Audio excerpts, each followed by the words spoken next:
Some producers, especially the Tabernacle and Distill in general, have a huge collection of very old wine that has been perfectly preserved and kept. The weakness is the cork. Corks can survive 30, 40 years, but some of these wines can actually outlive that period for long. We've been tasting some wine from 69, from 59 that still show a lot of use, and they can be kept further.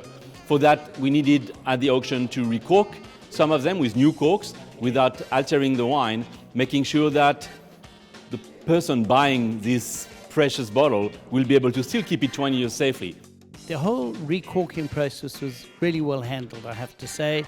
We had argon gas so that in opening the bottle, the contents of the bottle weren't exposed to oxygen. Immediately the cork was withdrawn, argon was inserted, and I did the checking to check every single bottle that was recorked, so that if there was anything that happened to be either deteriorating or cork tainted, it was immediately eliminated.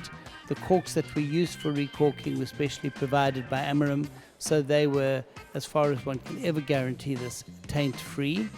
And bottle by bottle, they were all topped up with a bottle that had already been chosen as clean. So bottles were sacrificed in order to produce fill heights of the kind that would be appropriate for much younger wines.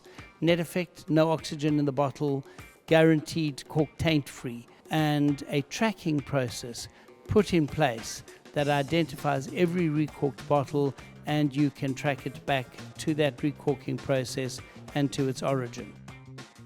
I think that it certainly adds comfort and credibility to old wines in a country where we have been drinking fewer and fewer of the really old vintages, and people are now doubtful as to whether or not they can even survive.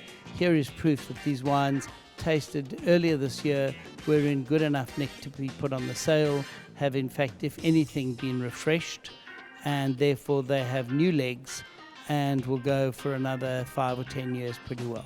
It's a risk-free investment, but more than investment, it's a key to pleasure, yes.